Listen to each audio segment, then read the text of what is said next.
సమయం ఇచ్చిన దైవ సేవకులకు నా హృదయపూర్వకమైన వందనాలు.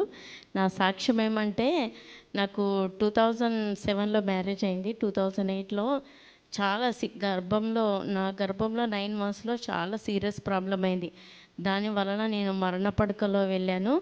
నా దేవుడు ఆ రోజు అనేక పాస్టర్లు వచ్చి నా దగ్గర ప్రార్థన చేశారంట. నా దేవుడు నన్ను బ్రతికించి ఈరోజు సజీవ లెక్కలో నిలబెట్టినందుకు వేలాది వందనాలు స్తోత్రం చెల్లిస్తున్నాను. అదేవిధంగా నాకు మంచి ఇల్లునిచ్చాడు. మరి అది కట్టడానికి నేనైతే కింద ఒకటి పైన ఒకటి కట్టుకోవాలనుకున్నాను. కానీ గాడు నేను ఎప్పుడైనా కానీ మధ్యరాత్రిలో లేచి ప్రార్థన చేసినప్పుడు చెప్పేవాడు, నేను అక్కడ ఉండి ఇల్లు కట్టిస్తాను అని చెప్పేవాడు ఎప్పుడు. అది రీతంగా మీరు ఇంతగానం ఎందుకు కట్టుకున్నారు అని అందరూ అంటారు ఈ మధ్య. కానీ ఎవరేమన్నా కానీ మాకు దేవుడు అన్న ఇప్పుడు ప్రార్థన చేశాడు. మరి మంచి ఇల్లు కూడా కట్టబడ్డది. మరి ఓపెనింగ్ త్వరలోనే ఉంది.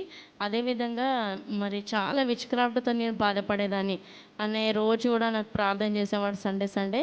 కానీ లాస్ట్ సండే మాత్రం నాకు అన్న ఒక పాట పాడారు పిల్లలు. ఏమనంటే, నేను పుట్టక ముందే నేను ఎత్తుకున్నానంట. Really God is my witness.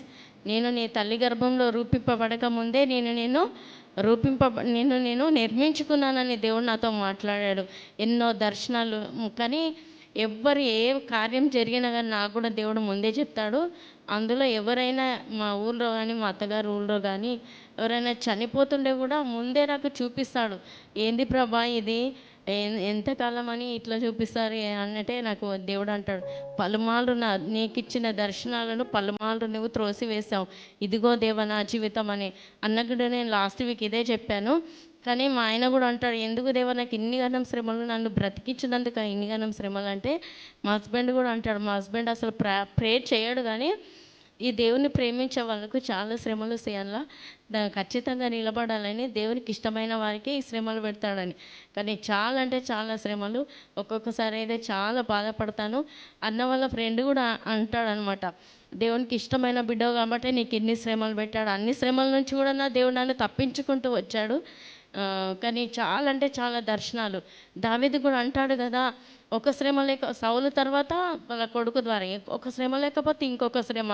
నిజంగా చాలా భక్తిగా యథార్థంగా జీవించిన వారికి నిజంగా ఎన్ని కష్టాలు ఉంటాయి అని అనిపిస్తుంది ఒక్కొక్కసారి. ఏదేమైనా కానీ నా దేవుడు తప్పించి నా కుటుంబాన్ని నిత్యము ఈ సన్నిధానంలో నిలబడి, ఇట్లాంటి చర్చికి నేను కూడా వెళ్ళేదాన్ని, పరిశుద్ధాత్మ కలిగిన సంఘానికే. కానీ అక్కడ చాలా మాట్లాడిన మాటలను బట్టి నేను హట్ అయిపోయి ఇక అన్న దగ్గరికి వచ్చాను. మా హస్బెండ్ కూడా అదే చెప్తాను, ఇక్కడికే వెళ్దాం, ఎక్కడికి వెళ్ళొద్దనే చెప్తాను. ఎందుకంటే మనల్ని నడిపించేది పరిశుద్ధాత్మ కాబట్టి. దేవుడు చేసిన మేలును బట్టి మరి మంచి ఉద్యోగాన్ని కూడా ఇచ్చాడు, మంచి దగ్గరగా పడాంచరికి ఇచ్చాడు దేవుడు. మా హస్బెండ్ చాలా ప్రయత్నం చేశాడు. దేవుడు నన్ను అన్ని విధాలుగా రక్షించినందుకు, నాకు బిడ్డని ఇచ్చినందుకు బట్టి ఎప్పుడు కూడా నాకు దేవుడు మధ్యరాత్రిలో లేచినప్పుడు ఎప్పుడు కూడా ఒక చుక్క ఆకాశత్రంలో చుక్క పుట్టింది. ఇదేంటి ప్రభా, ఆకాశ నక్షత్రం లాంటి నీ సంతానం ఇస్తానని ఎప్పుడు పలుమార్లు దావీదు లాంటి ఈ సంతానం ఇచ్చి భూలోకం అంతా కూడా నీ కుమారులకు ఇస్తానని నాకు ఎప్పుడు గాడ్ టోల్ దట్. నేను ఏ సంతానం గురించి అయితే వరి అయినానో నాకు అంతకంటే మంచి ప్రేమగల బిడ్డని ఇచ్చాడు.